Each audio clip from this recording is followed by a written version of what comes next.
magandang araw po sa ating lahat. Kumusta po tayo? Mabuti, Mabuti po. Okay, maganda. Kumusta naman ang ating mga nakaraang linggo?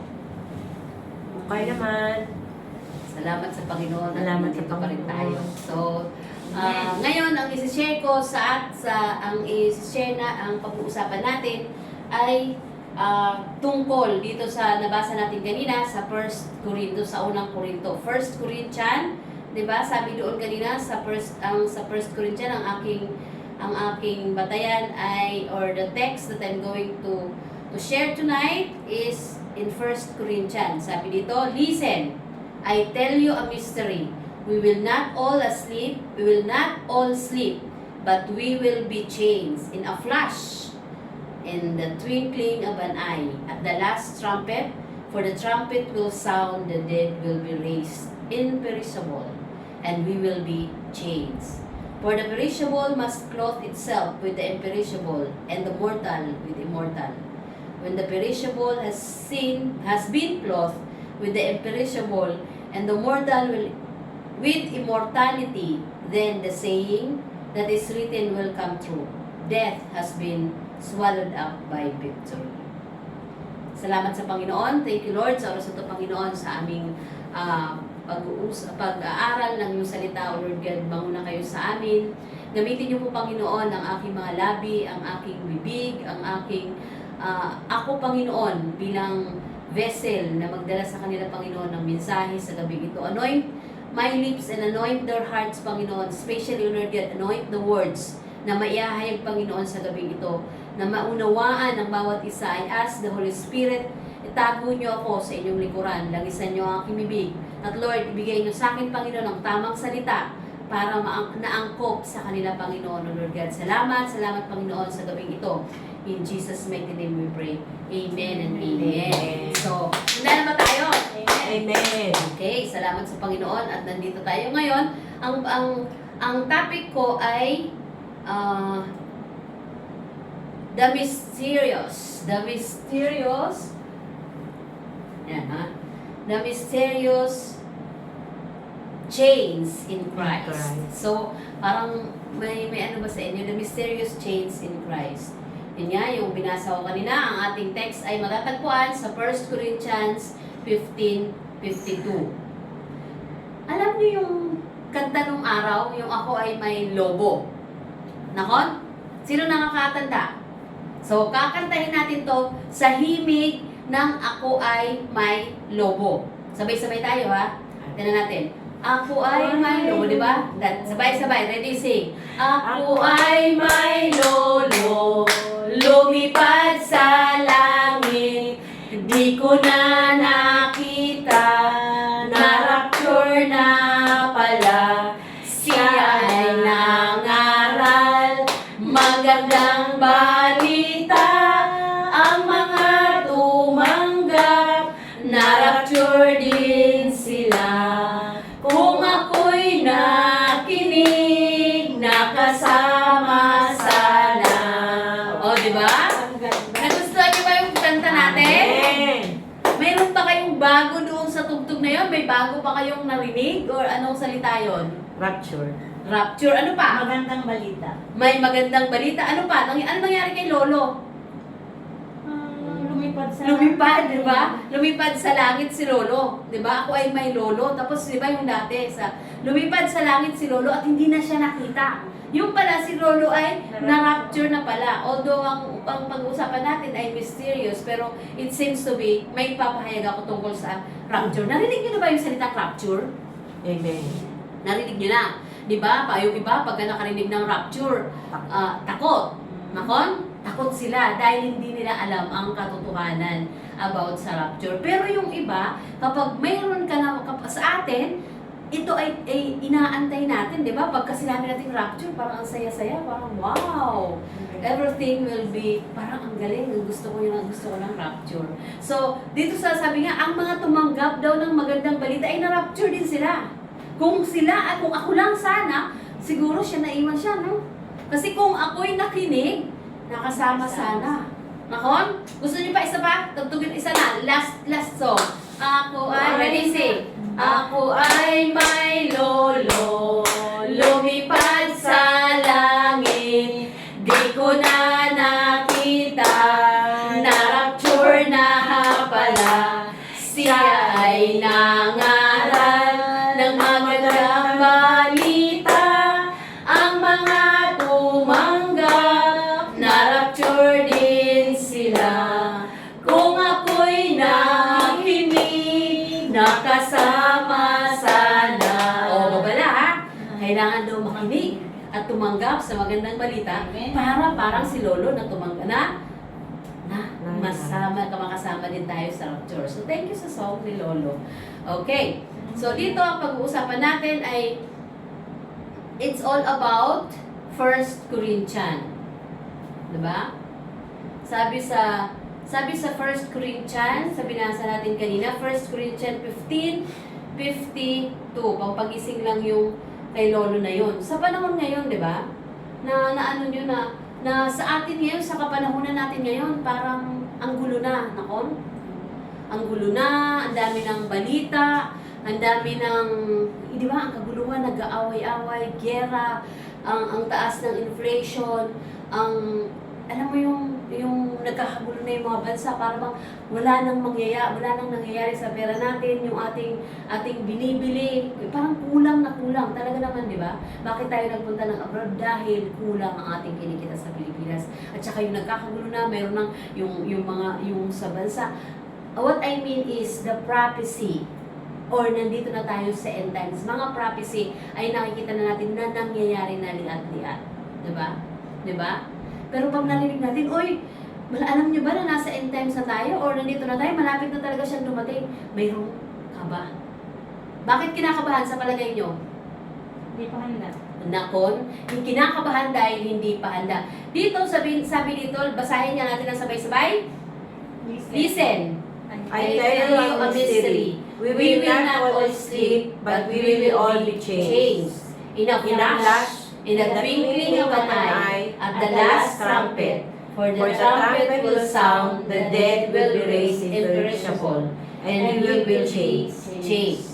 So, nakita nyo yan? Kapag sinabing listen, pag mayroong nag-ano sa inyo, di ba pag may nakikipag-usap sa inyo, tapos magulo, mayroong kayong may kanya-kanya tayong, ano yun, yung mga pinag-uusapan, pagka ang ginagawa nyo, kapag sinabi mo, if you're going to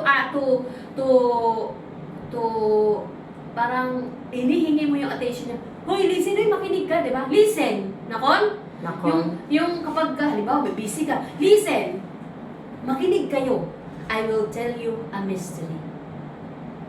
Di ba? So, napaka-importante pala nung ipapahayag niya sa atin, nung sinabi niya dito, because of the word listen. At doon din sa sinabi kanina, will. Napansin nyo yung will? We will. Na ilang beses sinabi yung ginamit ng will dyan? 1, 1, 1, 2, 3, 4, 5. Okay. 5. So dito sa will, ang ibig sabihin future, it denotes future. Mangyayari. Kapag may kasiguraduhan na mangyayari, it is a future action. So, mangyayari ito, ang isa sa batayan natin na talagang mangyayari ito ay salita ng Diyos. Alam natin na ano man ang nakasulat sa Bible, it will come to pass. Sabi dito sa first, sa number 1, meron tayong 4 na pag-aaralan. Number 1 is unveiling the mystery. Dito sa unveil, when we are going to unveil, ano ba yung mystery? Sabi nga niya, listen. Di ba? Parang tinawag yung pansin. Listen, I will tell you a mystery. What is the mystery here? We will not all sleep, but we will all be changed. Alam niyo yung salitang sleep? It denotes na ang tayo ay hindi tayo mamamatay. Sa Tagalog ay hindi tayo mamamatay. We will not sleep, but we will be changed. Mababago tayo. Yun ang mystery. When we say mystery, it is the biblical context. A truth revealed by God's Spirit. Kapag tinawag nating mystery, ito ay galing sa Diyos. Mysterious, galing sa Diyos. At it is revealed by God's Spirit. Nakon? Nakuha niyo ako? Now, sleep is to die. Napansin niyo? Hindi tayo mamamatay or hindi lahat mamamatay. Does it amaze you? Na tayo, di ba lahat ng tao sabi, walang isa mang hindi mamamatay, lahat tayo ay mamamatay dahil ang kabayaran ng kasalanan ay kamatayan. Nakon? Pero bakit mayroong sinabi dito na we will not all sleep, but we will be changed. So ang katawan natin ito ay hindi mamamatay if it will come to our time. Pero sa time nito, kung hindi pa sa time natin dumating itong mystery na to, hindi pa tayo, di ba? Kaya nga sabi ko dun sa mga then it will be changed. Ano ang mati-change? Kasi sabi sa binasa natin kanina, that this body will not inherit the kingdom of God. So kailangan nating i-change ang sarili na mati-change, iti-change tayo ng God dahil yung ating katawan na to ay hindi panlangit. Ito ay katawang lupa. Nakon? Lakas-lakasan nyo ng konti. Katawang lupa. So kung katawang lupa, ay saan lang pwede ito? Dito Sa lupa lang. So meron tayong katawang panlangit. Kapag namatay ka pa lang, saka pa lang mapupunta sa langit yung katawang panlangit. Kailangan maiwan yung katawan na to, yung ating katawan na to, dito sa lupa. Kaya nga ibinabaon sa lupa ang mga patay para ang mag-raise up ay ang katawang panlangit. Nakon, ang sabi dito, we will not all but sleep, but we will be changed. So itong katawan na to will be changed. Amazing, nakon? It's mystery. So yun ang sabi niya, listen, I will tell you a story. I will tell you a mystery. Nakon?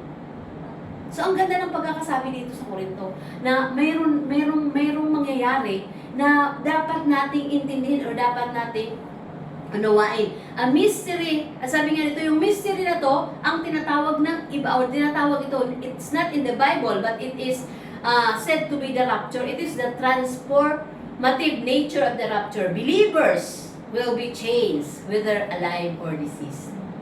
Ha? Whether alive or deceased, kapag mananampalataya ka, ikaw lang yung babaguhin. Maging patay ka man, ubuhay ka man. Di ba nakaka-aliw pakinggan na, halimbawa kami namatayan or yung mga namatayan, na yung palang mga patay na yun, babaguhin din sila. Kaya nga hindi ka dapat malungkot na, ay namatayan ako. Because soon enough, or in the days to come, makikita-kita din sa langit. Nako? Lalo na nga kung binago ka lang na ikaw mismo. Kaya yung mga bumibili ng pampaganda, yung nagpapaputi, hoy, napakaganda ng, ibig sabihin, di ba? Ang ganda dahil pinaghahandaan na nila yung chains. Dahil ay yung katawan nila ay hindi na ano yun? Dahil ngayon, hindi na madidicay. Di ba ngayon, ang dami ngayong mga binibili sa totoo lang. Yun, lahat na yun na pampaganda, pang mula ulo hanggang paa, hindi mo na makilala. So, ganun din tayo. If we're going, hindi pala, ganun din tayo. If we're going to undergo changes, that kind of changes, babaguhin ang ating katawang lupa. Kasi itong lupa na to, kahit na pagandahin mo pa yan, it will come to decay. It will come to the ground. Dahil katulad nga katulad nga nung sinabi sa pag nagtanim ka ng isang seed, kapag naging seed yun, uusbong yun ng panibagong halaman. Hindi na yun magiging kamukha ng seed na yun. So, yun ang number 1 unveil. We are going to unveil the mystery. Dito sa, listen, tinatawag ang ating pansin para masabi sa atin na ang mystery na to ay hindi tayo mamamatay. Hindi lahat mamamatay. Wow! Diba? Ang hirap kaya ng namamatayan or shall we say na napakasarap pakinggan, napakasarap matuklasan ang katotohanan na to, ang mystery na to, na hindi pala lahat mamamatay, kundi babaguhin tayo. We will be changed. Babaguhin lang tayo, hindi na tayo mag-undergo ng decay na to. Nakuha ko ba? So, nakita natin yung number 1. Number 2, ay basahin naman natin muna sa John 5:28. Ano sabi dito? Do not be amazed at this, for a time is coming when all who are in the graves will hear His voice and come out. Those who have done what is good will rise to live, and those who have done what is evil will rise to be condemned. Dito sinabi dito ni John na wag daw kayong magtaka dahil darating ang panahon that everything that who are in graves, yung mga namatay na, bubuhayin din sila. When the voice, hear His voice come out, diba? Lahat yun na inilibing natin, na inilibing ng mga patay, ay muling mabubuhay. Yung mga believers, bubuhayin sila para doon magkaroon sila ng buhay na walang hanggan, and then those who have done what is evil will rise to condemn. Dadalhin din sila, bubuhayin din sila, at dadalhin sila kung saan sila dapat dalhin. Ganun yun. Kaya nga, di ba, sabi ni Pablo, ang mabuhay man siya o mamatay, pakinabang pa rin. Nakon? Hindi siya natatakot, or yung mga Kristiyano, hindi sila takot mamatay kasi makakasapiling na nila ang Diyos. Hindi dapat pala kinakatakutan yun.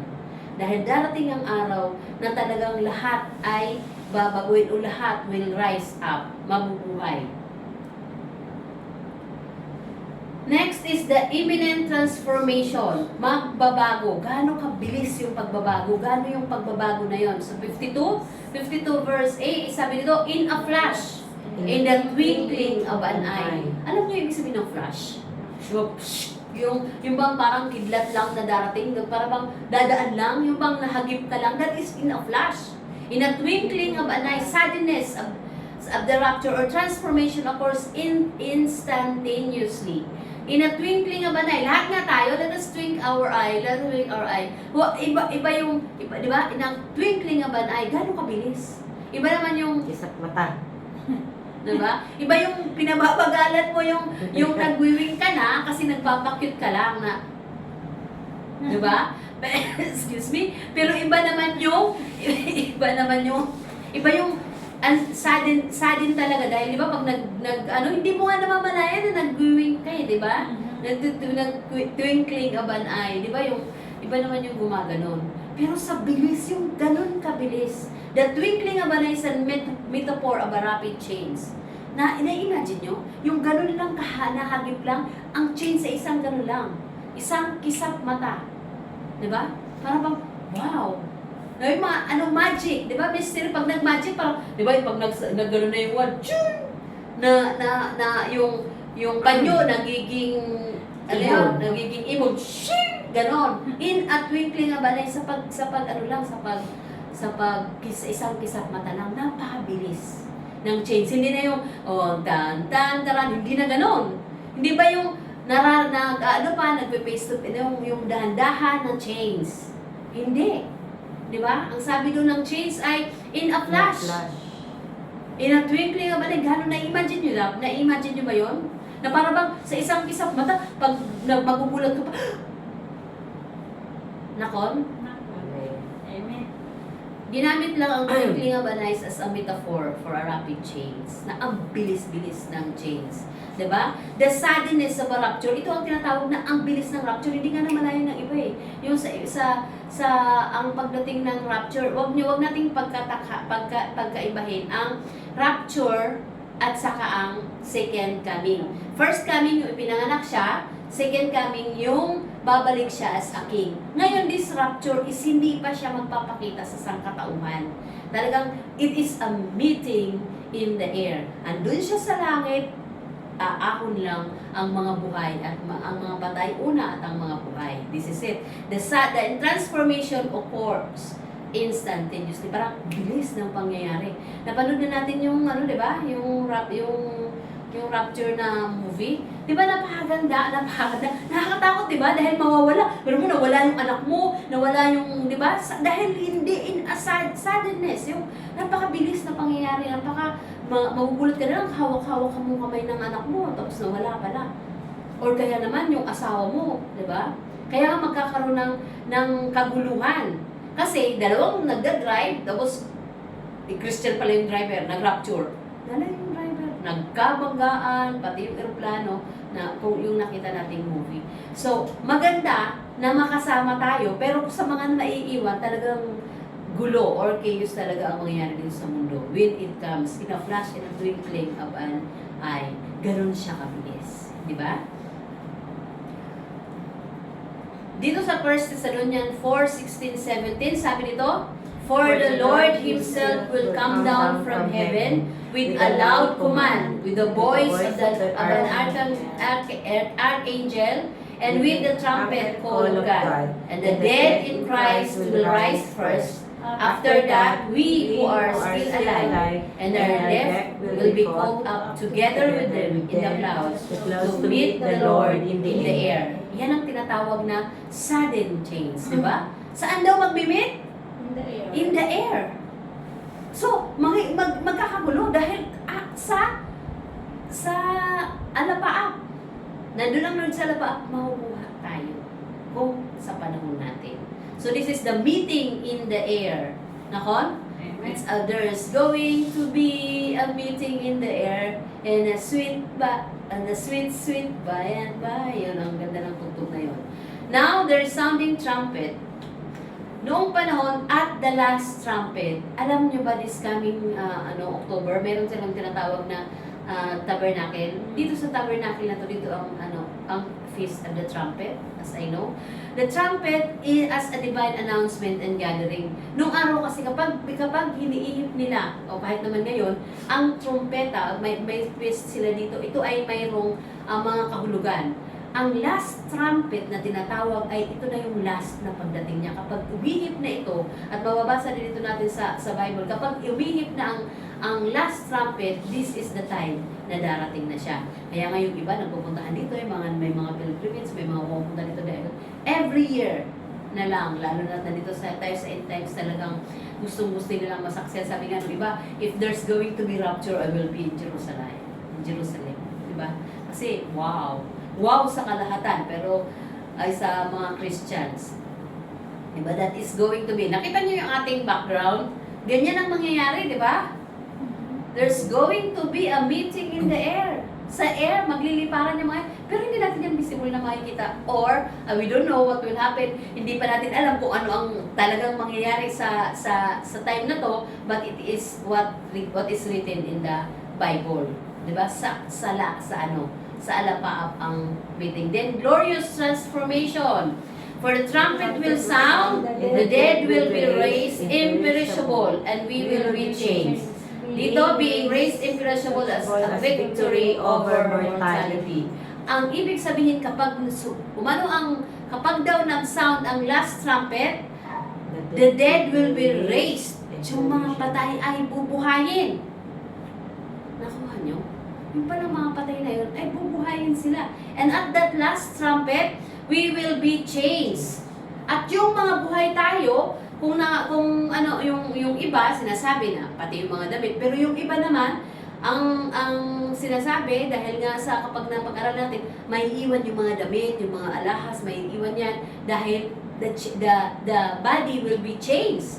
This perishable body, ito yung mga na bubulok na katawan natin dahil may dugo pa, or this body, it belongs to the earth, dito sa ground, di ba? Panglupa, katawang panglupa, papalitan ng katawang langit.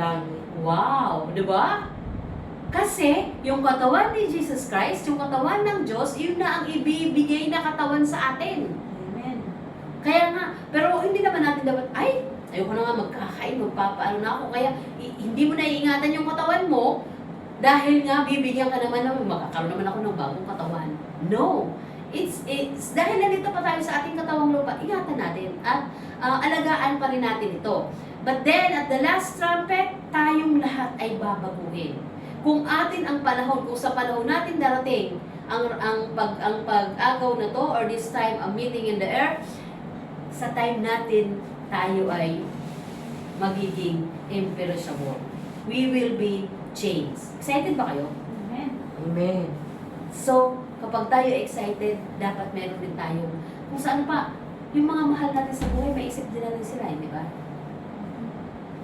So, hindi naman lahat. Anong sinabi dito? Only, ang sabi doon kanina, only those who believes, di ba? Yung mga believers, yun ay mapupunta sa kung saan dadalhin ng Lord sa eternity at kung hindi. So, there are still chances. Hindi lahat ay makukuha. Sabi dito sa Philippians 3:20, but our citizenship is in heaven, and we eagerly await the Savior from there, the Lord Jesus Christ, who the power that enables him to bring everything under his control, will transform your lowly bodies so that they will be like his glorious body.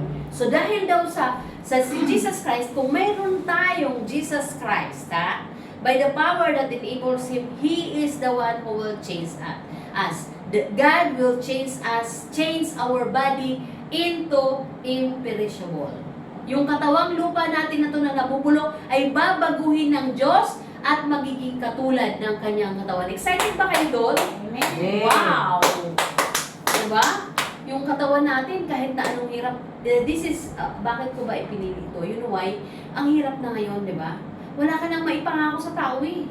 Tapos sabihin mo, ay mag-pray tayo na gumaling siya. Hindi natin alam kung gagaling siya o hindi. Or ipag-pray natin na ganito, hindi natin alam. But prayer works, I know. Pero iba pa rin yung bang may kasiguraduhan tayo, we have this, blessed hope. The future hope, mayroon tayong future, mayroon tayong panghahawakan, mayroon tayong pag-asa. Na someday, somehow pala yung hirap natin dito sa mundo ito ay mapapalitan. Pero magkakaroon tayo ng glorious body, magkakaroon tayo ng bago ang lahat sa atin. And we will be, saan ang citizen natin? Heaven. Okay, our citizenship is not on earth. We are citizen in heaven. Kasi kapag nandito lang tayo sa langit, lahat ng gulo, magbuno ang biguno din tayo. But then our place, di ba, ang ganda ng ganda ng ating if we are citizen in heaven, we have mansions in heaven too. Okay? So dito, what is rapture? Ano nga ba yung rapture? Padaanan ko lang. The rapture is the word word rapture itself is not in the Bible. Wala kang maririnig ng salitang rapture sa Bible. Baka sabihin, sabi ni Pastor Rabi, may rapture. Hindi ko naman nabasa yun. Hindi mo mababasa ang salitang rapture. Sa Latin words, this phrase, rapere, is from the original Greek word harpazo. Ano ang salita nito? In Greek, it is harpazo. Translated as caught up. Bakit sinabing rapture? Ginamit nila ang salitang rapture dahil doon sa sinabi sa 1 Thessalonica kanina, that it will be the caught up, yung pag-agaw at makikita sa langit. The size upon with the force or to wrap, yung bang pag-agaw, agawin sila. Then, to snatch or to tear away and to pluck out. Ito yung tinatawag nating rapture. Okay? Ngayon, may ipapakita ko sa inyo. This is the illustration that I have during rapture. Ito kunyari ay nasa earth ka. Nakikita ko. So, in a twinkling of an eye, okay lang? Huwag ko na alisin, okay na? So, dito, di ba? Kapag this is, sino ang darating? Jesus Christ, but it is in the air. Tapos, nandito tayo sa lupa. Di ba? Ito kunyari, ito ang lupa. Ito nandito. Then, dadaan lang siya in a twinkle of an eye. Nakita niyo yun? May mga nakuha, may mga nakasama. Ngayon, yung mga nakasama na yun, tignan pa natin na may nakasama. Para tao kita ako. Sasalita din. Okay. So, nakita nyo, pero, kukunti lang ang nakasama, di ba? Mabibilang ba natin? Yes, kasi kakaunti sila. Kakaunti ang nakasama. Pagdating ni Jesus Christ, this is Jesus Christ meeting in the air. Ang dami ng mga naiwan, hindi ba? Ang dami ng mga natira. Happy ba kayo? No. Happy kayo? Hindi. No. Hindi. Bakit? Maraming naiwan. Maiwan at ang ilan lang ang nakasama. At bakit kaya sila nakasama? Anong meron sila? Jem, anong meron sila? Ano to? Nagkaroon na? Mayroon silang si Gianna. Na? Magnet sila, di ba? Na magnet sila. Kasi meron silang magnet. Di ba? Yung mga nandito, wala silang magnet. Nakuha nyo? Okay, amen. Bakit kaya sila na magnet? Mayroon bang gustong sumagot? Sa palagay nyo, bakit sila na magnet? Mandami dito. Wala, oh. Kasi nakilala nila si Jesus Christ. Amen! Meron silang, anong tinanggap si Jesus Christ? Ano ang napunta sa kanila? Holy Holy Spirit. Okay. So the Spirit of God is in us. Di ba? Nasa loob natin ang Espiritu ng Diyos. Nakon? Amen. Kapag tinanggap natin si Jesus Christ as our Savior, yung Espiritu ng Diyos ay nasa atin. Kaya time ng rapture, yung Espiritu niya at Espiritu natin ay magka-isa. This is the mystery. Ngayon, dahil yung katawan nating lupa ay hindi pwedeng masama, dahil mabigat, dahil punta sa langit, papalitan ito ng imperishable. Kung ano ang parang espiritu yung basta heavenly body. So silang mga naiwan, mabibigat. Mabibigat sa kasalanan. Nakon? Amen. Wala silang espiritu ng Diyos. Kaya nga dito si Jesus Christ, nung dumating, ang makukuha lang ni Jesus Christ ay mayroong espiritu ni Jesus Christ. Na magnet niya kung sino lang yung may kamagnet niya. Nakuha nyo? Amen. Amen. Naintindihan nyo? Amen. Amen. Do you amaze? Nakon? Pero nakakalungkot, di ba? Masaya sa nakasama. Sabi nga, kung si Lolo, ang mga tumanggap kay Lolo ay nakasama. Pero paano yung hindi? Di ba? Paano yung mga hindi nakasama? Ano ang gagawin natin sa mga to? Saan sila mapupunta? Kaya mga kapatid, lagi tayong maging handa. Okay? Hindi pa tayo tapos. Ngayon, dahil doon sa capture na yon, sa pagdating ng pag-agaw, ano ang dapat natin gawin? Number 1, we are going to repent. Yung mga natira. Kasi okay na dun sa mga nakasama eh. They received Jesus Christ as their Lord and Savior. May Kristo na sila. Mayroon na silang Espiritu. Pero dito, ngayong hindi pa dumarating, hindi pa nangyayari, kailangan nating sabihan or kailangan nating gawin para makasama is to repent. Repent is to repentance. Repentance is the action of repenting. Sincere regret or remorse. Kailangan magbalik loob tayo sa Panginoon. Person who turns to the genuine repentance and faith turns away from their sin. Iiwanan ang kasalanan at magbabalik sa loob sa Diyos. Ilang degree? 180 degree. Mula sa kasalanan, babalik sa Panginoon. Tatalikuran ang kasalanan. Mayroong iba 180, gagawin lang na 150, 160. Yung bang dito, 180, mga 170. Yung bang nakatagilid lang. Yes, Lord. Hindi pa rin pala. Yes, Lord. Diba? Yes, Lord, pero nandito pa rin sa kasalanan. Ang sabi ay 180 degree. Yes, Lord. Pero yung iba naman, lumilingon lang. Yes, Lord. Nandito pa rin, nakatingin pa rin sa kasalanan. Ang sabi ng Diyos, repent 180 degree. Ang ibig sabihin, talikuran. Kapag tinalikuran ng kasalanan, ang ibig sabihin, huwag nang balikan.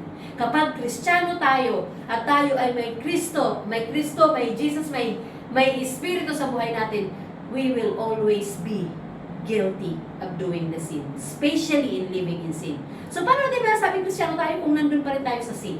This is 180 degree. Repent. Sabi nga, for the kingdom is near. Next, faith. Kailangan daw may faith. Hebrews 1:11, now faith is the assurance of things hoped for, the conviction of things not seen. From this particular passage, we see that central features of faith is confidence and trust. Kailangan mayroong tayong faith. Kasi kung wala tayong pananampalataya sa Diyos, kanino tayo may pananampalataya? Di ba? Kailangan mayroong tayong pananampalataya na darating siya, na siya ay Diyos natin. Siya ang may pananampalataya tayo sa Diyos. Mayroon tayong assurance sa mga bagay na hindi natin nakikita. Kasi kung titignan mo, may nakakita na ba ng nangyari sa Bible? Wala pa, di ba? May nakakita na ba ng nangyari ang rapture? Wala. May nakakita na ba kung ano man nangyari sa Revelation? Wala. It's just a prophecy. Pero, alam natin at meron tayong pananampalataya if we have faith. Kasama na tayo doon. So, meron na tayong dalawa. Next, accept Jesus as Lord and Savior. Hoy, may papakilala ko sa'yo. Sino? Si Jesus Christ. Meron ako. Diba? Ang hirap-hirap mag-share. Kasi, hindi! May Diyos ako. Bakit ikaw lang ba ang may Kristo? Kilala ko sa'yo, Jesus Christ. Hindi nagsisimba ako araw-araw. Pero sabi ka sa Romans 10:9, if you confess with your mouth Jesus is Lord and believe in your heart that God raised Him from the dead, you will be saved. So, kailangan may confession. sis, may ipapaano yung, ang hirap mag-share. Kasi, bakit hindi nila tinatanggap si Jesus Christ and their Savior kahit alam na nila? Meron silang pag-aatumilig. Bakit? Dahil mahirap umalis sa nakasanayan. Mahirap umalis sa kung sino ka. Mahirap tumanggap dahil, hindi na kasi sila pwedeng magganito. Ito na, di ba? Ang dami na, maraming bawal dyan. Hindi tayo binabawalan, di ba? Hindi tayo pinagbabawalan. Ang ginagawa sa atin ay, hindi tayo pinagbabawalan, pero, tayo ang sumusunod dahil nako-convict na tayo. Next, be saved. Makakasama tayo sa pagdating niya o sa sa rapture na yon if we are saved. Salvation is God's grace. It is the gift of freedom from our sins that Jesus made possible by taking the punishment for our sins on the cross. Kapag nanampalataya tayo, kapag may faith tayo, nag-repent tayo, at nagbalik loob tayo sa Diyos, tinanggap natin siya ng Diyos na ating Panginoon at tagapagligtas, at nasabi natin ang magandang balita tulad ni Lolo, at nakinig sana, wala sanang naiwan. Wala sanang maiwan. Bakit nandito pa tayo? Dahil kailangan nating ihayag sa kanila na darating ang Diyos. Na mayroon tayong pupuntahang dalawa, heaven and hell. Diba? Kaya mga kapatid, huwag tayong kampante lang. Kailangan nating ipangaral that there will be a time that comes that God will raise up those who are asleep and those who are not. Magkakaroon tayo ng, mangyayari ang mga bagay na sinabi niya sa 1 Corinthians, di ba? Magiging in a flash, in a twinkling of an eye, mag-change ang lahat. So bago pa tayo maiwan, kung mayroon na tayong Jesus Christ, kung wala pa kayong Jesus Christ sa puso nyo, nakikiusap kami para walang maiwan, para hindi maiwan yung mga mahal natin sa buhay. Tanggapin natin si Jesus Christ as our Lord and Savior. Repent, have faith, and be saved. So we will be together, happy forever in heaven. Nakon? O let us pray. Salamat Lord sa oras ng Panginoon. Salamat sa iyong salita, O Lord God. We pray na Lord, mapangatawanan namin, isabuhay namin, Panginoon, O Lord God, yung maging masigasig kami, Panginoon, na magpatutuo sa lahat ng oras, O Lord God. Lord, na magstay kami, Panginoon, sa inyo, Lord God. Upang nang sa ganon, anumang oras o kailanman darating, Panginoon, ang mangyayari, ang salitang ito, Lord God, ay makasama kami, Panginoon, Lord God. Salamat, Panginoon, sa oras na ito. We give you back the glory and the adoration in Jesus' name, our Lord and Savior. Amen and amen. Amen.